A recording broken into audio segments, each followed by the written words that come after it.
السلام عليكم ورحمة الله وبركاته. اللهم صل وسلم وبارك عليك يا رسول الله. اهلا بحبيب قلب المتابعين. يلا بينا نعمل مع بعض النهاردة احلى مكرونة بالبقبقة.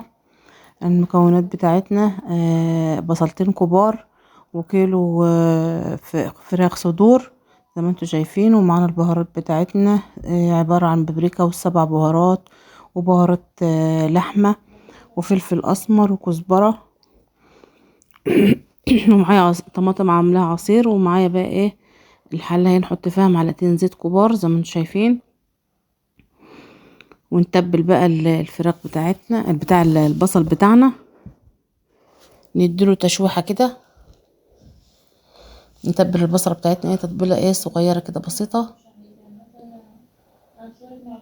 على ما تطرى بس شوية كده، وايه نتبلها. وبعدين نشوف هنعمل ايه الخطوة اللي بعد كده.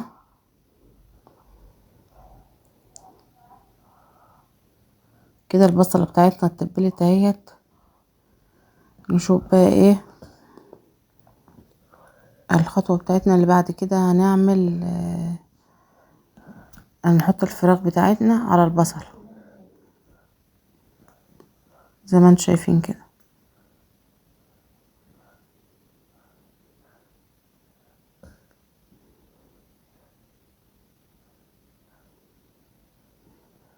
امسك بقى اشوح الفراخ بتاعتنا كويس،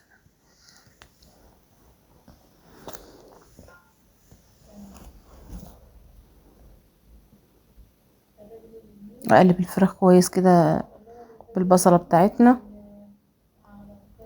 علشان ايه تشرب من البصلة كويس.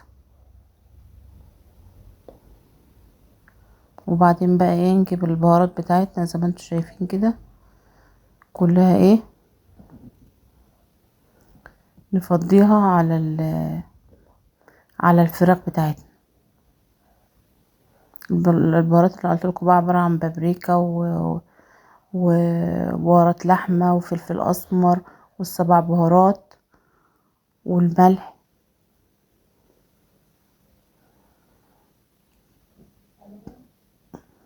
معايا برضو في قرنين فلفل سبايسي الحار، هنحطهم بس مش الوقتي.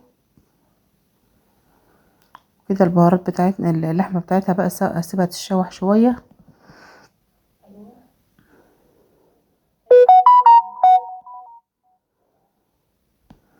افضل اقلب فيها كده لما تشرب من البهارات بتاعتها والبصلاية. ما اقولكوش بقى ريحتها شكلها ايه بالظبط، يعني ريحتها جميلة جدا. وبعد كده بقى ايه نصب عليها الطماطم بتاعتها اللي هي الصلصة. انا مسكت ضربتها في الخلاط وصفيتها كويس وايه وصفيتها كده ايه فضيتها بقى على الفراخ كده، وحط لها القرنين الفلفل بقى السبايسي دولت عشان ايه يخلوها ايه شطشطه كده. وكمان ايه بعد ما التقليه استوى بتاعتنا حطيت لها نص معلقه شطه برضو كده. بقى احط الفراخ بقى ايه تتسبك، التقليه تتسبك بتاعتنا والفراخ بتاعتنا تستوي كده. التقليه بتاعتنا زي ما انتم شايفين هي اتسبكت. ازودها بقى شويه ميه لو عندك شوربه يكون يا ريت تكون احسن، ما عندكيش زودي ميه.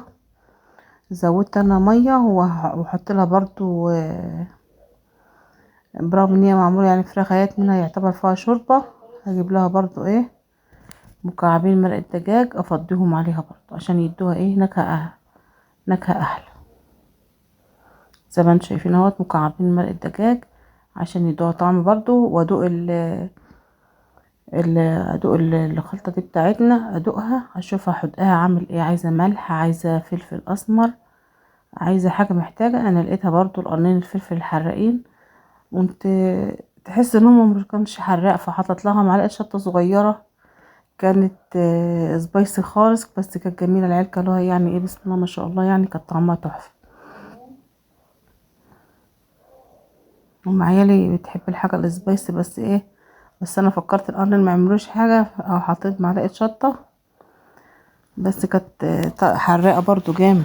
بقى العيال بياكلوا ايه ينفخوا كده بس يقولوا ايه بقى، بس كانت طعمها جميل بصراحه. كده التقليه بتاعتنا غيره اهيت. نسقط المكرونه بتاعتنا زي ما انتوا شايفين كده، واقلب فيها كويس. ونحتاج تفضل طول ما انت لازم تقلبي فيها علشان ما تلزقش معاك. ونحتاج ميه تبقى معاكي بقى ايه، ميه سخنه كده، براد تكوني مجهزه براد ميه سخنه علشان لو احتاجت شويه ميه معاكي ولا حاجه، لحد ما مكرونتنا تبقى مظبوطه وتستوي تاخد تتبيلتها. وكده ايه المكرونه بتاعتنا بقت جاهزه. زي ما انتوا شايفين كده ايه حاجه بسم الله ما شاء الله، ريحه وطعم ما اقولكوش. وما تنسوش بقى تدعموني وتدوسوا لايك. والسلام عليكم ورحمه الله.